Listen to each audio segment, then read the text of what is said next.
Hello students, এখন আমি উচ্চতর গণিত দ্বিতীয় পত্রের চতুর্থ অধ্যায় বহুপদী ও বহুপদী সমীকরণ থেকে বরিশাল বোর্ড 2023 সালে পরীক্ষায় আসা 3 নম্বর সৃজনশীল প্রশ্নটি সমাধান করব। যদি ভিডিওটি ভালো লেগে থাকে তবে ভিডিওটিতে লাইক ও চ্যানেলটি সাবস্ক্রাইব করার অনুরোধ রইল। আর তোমরা যদি অন্য কোনো অধ্যায়ের ভিডিও চাও সেটিও কমেন্ট সেকশনে জানানোর অনুরোধ রইল। তো চলো ক্লাসটি শুরু করি। এখানে ক নম্বর প্রশ্নে বলেছে 3x³ - 2x² + 1 = 0 সমীকরণের মূলগুলো আলফা, বিটা ও গামা হলে সামেশন অফ আলফা স্কয়ার এর মান নির্ণয় করো। তাহলে আমি এখানে লিখেছি যে এত সমীকরণের মূলগুলো আলফা, বিটা, গামা হলে মূল সহগ সম্পর্ক হতে পাই। এখন আমরা মূলদ্বয়ের যোগফল, গুণফল আর এখান থেকে alpha, beta plus beta gamma plus gamma alpha এই তিনটা মান নির্ণয় করব। তাহলে আমি এই পাশে সূত্র লিখে রেখেছি, দেখো যে ax³ + bx² + cx + d = 0 এর মূলত্রয় যদি আলফা, বিটা, গামা হয় সেটা হচ্ছে মূলদ্বয়ের যোগফল নির্ণয় করার সূত্র হচ্ছে -b/a। তাহলে এইখান থেকে হবে -b/a, তার মানে এখানে আমরা লিখতে পারি -b, অর্থাৎ b এর মান -2 আর a এর মান 3।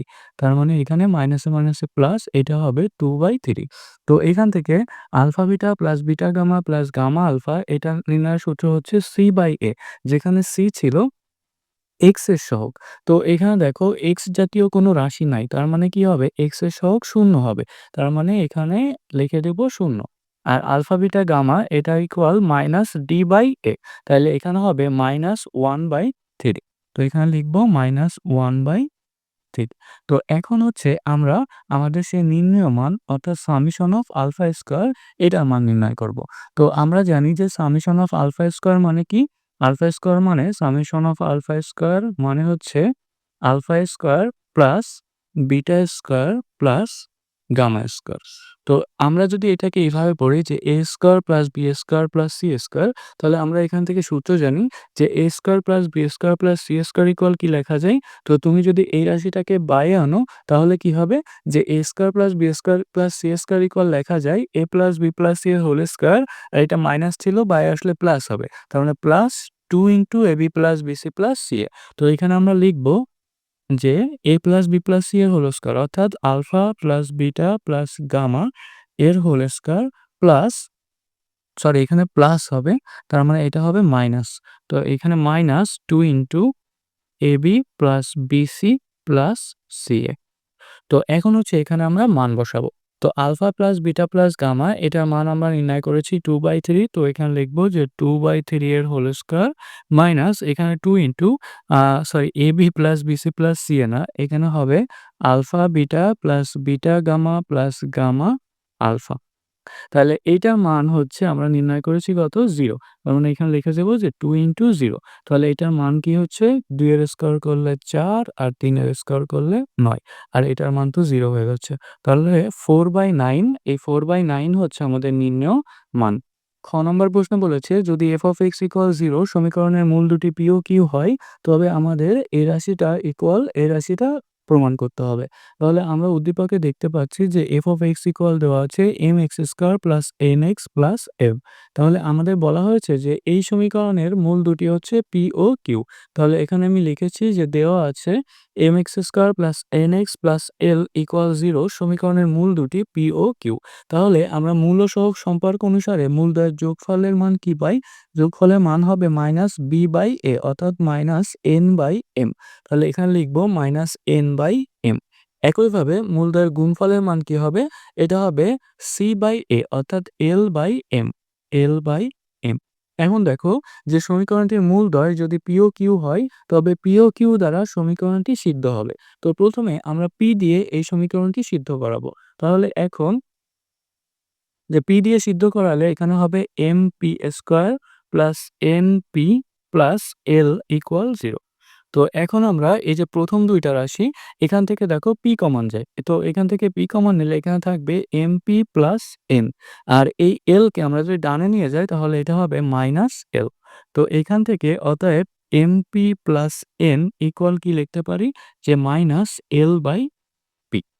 তো আবার আমরা যদি এখন q দিয়ে সমীকরণটি সিদ্ধ করাই, আবার যদি q দিয়ে সিদ্ধ করাই সেক্ষেত্রে এখানে হবে mq² plus nq plus l। তাহলে mq² plus nq plus L equal এখানে হবে 0। তো এখন দেখো এখান থেকে আমরা আবার Q কমন নিতে পারি। তো এখান থেকে Q কমন নিলে এখানে হবে M Q plus N equal এখানে L কে আমরা যদি ডানে নিয়ে যাই এটা হবে -L। তো অতএব এখান থেকে MQ প্লাস N ইকুয়াল আমরা কি লিখতে পারি যে -L/Q। আচ্ছা এখন এই যে প্রথম সমীকরণটা থেকে দেখো যে P এর মান দিয়ে সিদ্ধ করাইছিলাম। তো এখানে হয়েছিল MP plus N equal -L/P। তো আমাদের এখান থেকে আমরা যদি এটাকে বর্গ করি, উভয় পক্ষকে বর্গ করি তাহলে কি হয় যে MP প্লাস N এটার হোল স্কয়ার ইকুয়াল হবে L square by P square. তো একইভাবে আমরা যদি এই নিচেরটাকেও বর্গ করাই সেক্ষেত্রে এখানে হবে যে এম কিউ প্লাস এন এর whole square equal L square by Q square. তো এখন আমরা বাম পক্ষ লিখব, যে বাম পক্ষ কি দেওয়া ছিল, তাহলে এখানে বাম পক্ষ দেওয়া ছিল mb প্লাস n এটার পাওয়ার -2 প্লাস mq প্লাস n এটার পাওয়ার -2। তো এই যে পাওয়ার -2 কে আমরা এভাবে লিখতে পারি যে 1/mp প্লাস n এটার পাওয়ার 2 প্লাস এটাকেও আমরা লিখতে পারি যে 1/mq প্লাস n এটার পাওয়ার -2। অর্থাৎ তুমি যদি এই পাওয়ারটিকে উপর থেকে নিচে নিয়ে আসো তাহলে এখানে পাওয়ারের চিহ্নের পরিবর্তন ঘটে। সূত্রটা এটা ছিল যে সূচকের সূত্র যে a to the power -n equal 1/a to the power n। অর্থাৎ এটাকে নিচে নিয়ে আসলে এই পাওয়ারটা প্লাস হয়ে যাবে।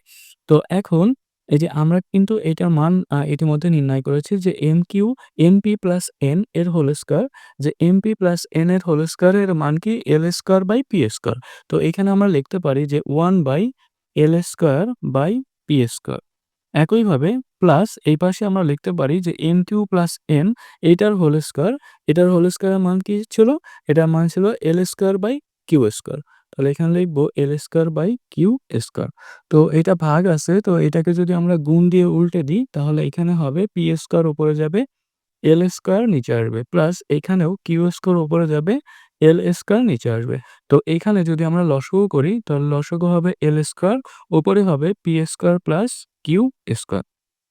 তো এখন এখানে যদি আমরা a square plus b square সূত্রটি এপ্লাই করি তাহলে p প্লাস কিউ অর্থাৎ a প্লাস b এর হোল স্কয়ার -2ab হবে। তাহলে 2pq আর নিচে হবে l স্কয়ার। তো আমরা কিন্তু প্রথমেই p প্লাস কিউ এবং pq এর মান নির্ণয় করেছি। তো p প্লাস কিউ এইটার মান হচ্ছিল -n/m। তাহলে এখানে আমরা লিখব যে -n/m এটার হোল স্কয়ার -2 ইন্টু pq এর মান ছিল l/m আর নিচে ছিল l স্কয়ার। তো এখন উপরে যদি আমরা বর্গ করি এখানে হবে n square by m square আর মাইনাস এখানে হবে 2l/m, 2l/m আর নিচে l স্কয়ার, নিচে l স্কয়ার। তো এখন আমরা যদি উপরে আবার লসাগু করি সেক্ষেত্রে কি হয়? উপরে লসাগু হবে m স্কয়ার, তো এখানে হবে n স্কয়ার মাইনাস 2ml আর এখানে নিচে হবে l স্কয়ার। তো আমি এটাকে এই যে বাম সাইডে লিখতেছি। তো এখন দেখো যে এখানে ভাগ আছে, তো এটাকে যদি আমরা গুণ দিয়ে উল্টে দিই তাহলে এই l স্কয়ারটা নিচে চলে আসবে। অর্থাৎ এখানে হবে n square minus 2ml by m square into এখানে হবে 1/l স্কয়ার। তাহলে এটাকে আমরা লিখতে পারি যে n square minus 2lm by, মানে এলটাকে আগে লিখেছি এমটাকে পরে লিখেছি প্রমাণের মতো করে। প্রমাণে এমনভাবে লেখা ছিল। আর এইখানে এল স্কয়ার এম স্কয়ার নিচে থাকবে। তো এল স্কয়ার এম স্কয়ার। তো এটাই কিন্তু ছিল আমাদের ডান পক্ষ। গ নম্বর প্রশ্নে দেওয়া আছে যদি f(y) = 0 এবং f(1/y) = 0 সমীকরণের একটি মূল সাধারণ হয় তবে দেখাও যে l+m = ±n। তো এখানে আমাদের উদ্দীপকে দেওয়া আছে, দেখো যে f(x) = mx² plus nx plus l। তো এখান থেকে প্রথমে আমরা f(y) এবং f(1/y) এর মান নির্ণয় করব। তাহলে আমি লিখেছি যে দেওয়া আছে f(x) = mx² plus nx plus l। তো অতএব f(y) কি হবে? তো f(y) হবে যে my² plus ny plus l। তো এইটার মান আমাদের দেওয়া ছিল 0। তাহলে আমরা এখানে = 0 লিখব। আবার f অফ 1/y, তাহলে f অফ 1/y ইকুয়াল কি হবে? যেখানে x সেখানে x এর পরিবর্তে 1/y বসবে। তাহলে এখানে আমরা লিখব যে m into 1/y square plus n into 1/y plus l এটা ইকুয়াল দেওয়া ছিল 0। তো এখন দেখো, আমরা যদি এই সমীকরণের উভয় পক্ষে আমরা যদি y স্কয়ার দিয়ে গুণ করি, তাহলে এখানে থাকবে শুধু m, y স্কয়ার কেটে যাবে। আর এখানে থাকবে শুধু n y প্লাস এখানে হবে l y স্কয়ার ইকুয়াল ডানে 0।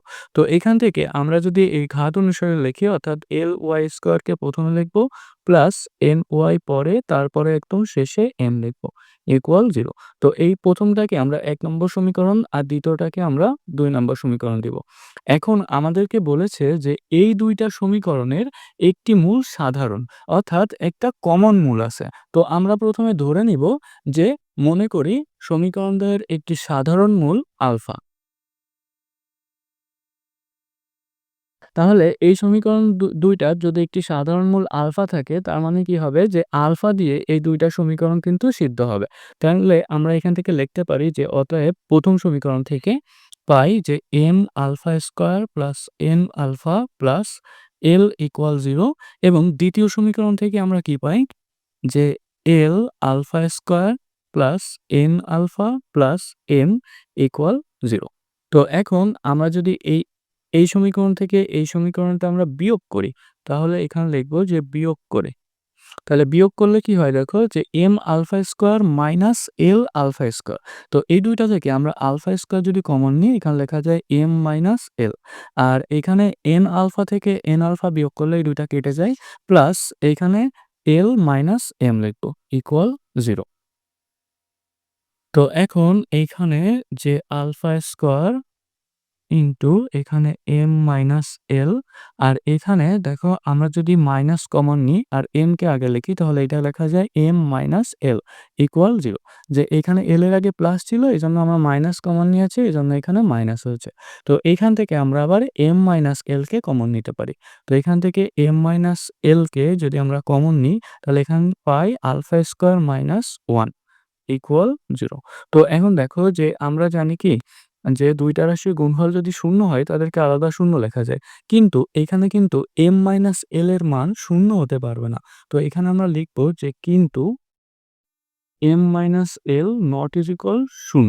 তার মানে আমরা কি লিখতে পারি, অর্থাৎ তাহলে ২ টা রাশির গুণফল 0, কিন্তু একটা রাশি শূন্য হতে পারবে না। তার মানে কি অন্য রাশিটা অবশ্যই শূন্য হবে। তাহলে x alpha square minus 1 equal 0 হবে। তো এখানে দেখো যে m মাইনাস l এটা কেন শূন্য হতে পারবে না?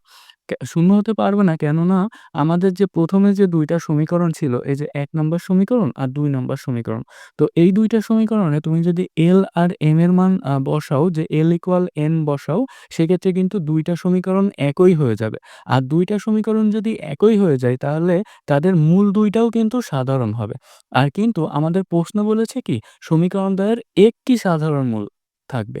কিন্তু আমরা m ইকুয়াল l হলে এইখানে ২ টা সমীকরণ একই হয়ে যাবে এবং ২ টা সমীকরণের মূলই সাধারণ হবে। কিন্তু যেহেতু প্রশ্ন বলেছে একটি মূল সাধারণ, তার মানে এই ২ টা সমীকরণ সমান হতে পারবে না। অর্থাৎ এখান থেকে m ইকুয়াল l হতে পারবে না। তাহলে আমরা লিখতে পারি যে আলফা স্কয়ার মাইনাস 1 ইকুয়াল 0। তো এখান থেকে আলফা স্কয়ার ইকুয়াল 1, অতএব এখান থেকে আলফা ইকুয়াল আমরা লিখতে পারি যে প্লাস মাইনাস 1। তো এই যে এখন এই যে আলফার মান আমরা যদি ১ নম্বর সমীকরণে বসাই, তাহলে আমরা কি পাই, যে এখানে লিখব যে আলফা এর মান ১ নং এ বসিয়ে, সরি ১ নং না, আমরা এই আলফা এর মান হচ্ছে ৩ নম্বর। এখানে যদি আমরা সমীকরণ দিই, এইটা হচ্ছে ৩ নম্বর আর এটা হচ্ছে ৪ নম্বর। তো এখন হচ্ছে আলফা এর মান আমরা ৩ নম্বর সমীকরণে বসাবো। যে আলফা এর মান ৩ নং এ বসিয়ে বসিয়ে পাই। তো ৩ নং এ বসালে কি পাই? এখানে m আলফা স্কয়ার, অর্থাৎ m ইনটু প্লাস মাইনাস 1 এর whole square plus n into alpha, অর্থাৎ plus minus 1 plus l equal 0। তো এখান থেকে স্কয়ার করলে তো এটা 1 হয়ে যাবে। তার মানে এখানে থাকবে শুধু m। আর এখানে আমরা যদি গুণ করি যে প্লাস এর সাথে প্লাস মাইনাস, তাহলে এখানে প্লাস মাইনাস n হবে প্লাস l ইকুয়াল 0। তাহলে আমাদের প্রমাণে কি বলেছিল? আমরা m আর l কে এই মানে বাম সাইডে রাখবো। তাহলে m + l ইকুয়াল আমরা এই প্লাস মাইনাস n কে যদি ডানে নিই, এটা প্লাস মাইনাসই থাকবে। তাহলে এখানে হবে প্লাস মাইনাস l। তো এটাই কিন্তু আমাদের দেখাতে বলেছিল।